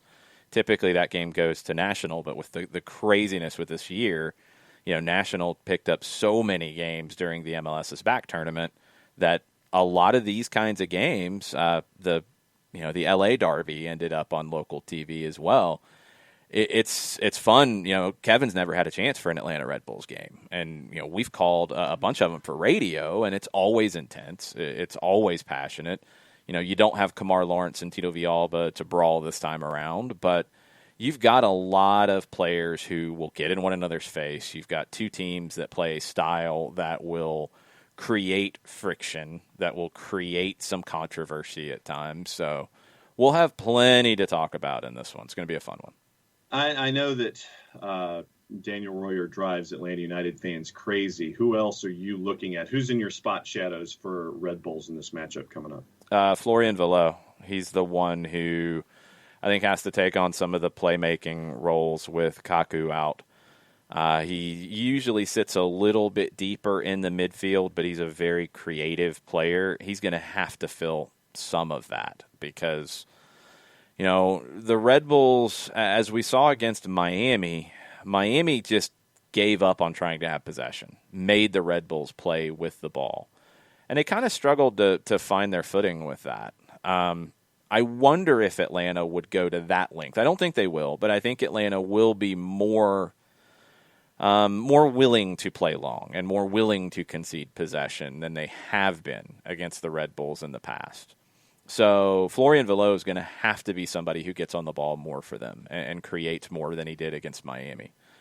I think the outside backs, too, are an area where if they play well, the Red Bulls can get a result. If they play poorly, Atlanta can really exploit it. Jason Pendant has not been a good fit for them. Patrick Segrist early this season was even worse. So the left side, since Kamar Lawrence is gone, has been a huge problem for the Red Bulls, just a massive problem. The right side's better with Kyle Duncan, but he's not Michael Murillo yet. I think he has that potential. Right side is a little better handled. The left side's been a huge problem for them, and that's going up against Atlanta's right side with could be Escobar and Lennon, could be Lennon and Dom, could be Lennon and Mulroney.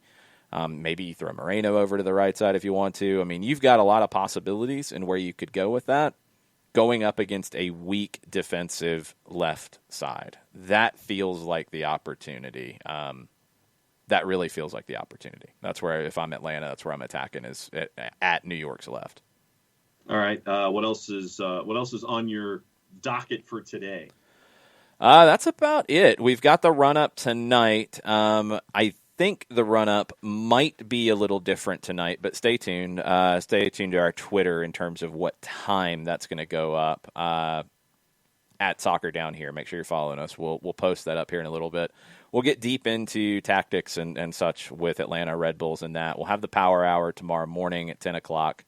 We'll talk about this lower division thing and the Colonel's thoughts on that and Tafka's thoughts on that and others' thoughts on that, because that's an interesting discussion with the lower divisions in not just England, but they're going to be the first ones that I think maybe set the tone for changes in other leagues that don't do this, because the lower divisions are going to look very different once we get through with this pandemic, and we'll see what kind of an effect it has, and we'll see also if it's an opportunity to kind of change things up and function a little bit differently. So stay tuned for all of that. Run up tonight, Power Hour tomorrow morning, and then all of the game broadcast stuff starting late in the afternoon tomorrow. So it sounds like a plan. I will not be on the run-up this evening. It is Jefferson and Flowery Branch, and I anticipate standing in a downpour most of the evening. So yay me. Yeah, good times with that. Jeez. Yeah, it'll be jeans and boots and multiple layers and rain clothing, and so and socially distanced and wearing a mask. So that's gonna be a good look on live TV tonight. If you're gonna get drenched, wouldn't you want to wear something other than jeans? I'll let the jeans go. Jeans are fine. Jeans and boots are fine. I'm all right with that. I think you need rain pants, my friend. Yeah, I'll talk to our buddies over at the Weather Channel and see if they can recommend them. They're not hard. They're not expensive either. Probably be better than a good jeans. pair of rain pants. You know me, I would probably end up getting like the super hyper generic pair, and it would split after like one or two versions. Okay. Anyway. Yeah. Good luck with that. Hopefully you don't get a cold or get drenched or anything else. Be careful with that one, and we'll talk in the morning on the Power Hour. Yeah, we will. Everybody else, for those who are after the Power Hour, I'm on all night long, so you'll be able to see just what the weather conditions are. So that'll be a fun one. Yeah. Flip it over to GPB tonight to watch John suffer on live TV. That'll be good times. Yeah. All right. We'll be back tonight with the run-up, tomorrow morning with the Power Hour. Thanks for hanging out. Y'all have a good one. Much plot, y'all. Much plot, y'all.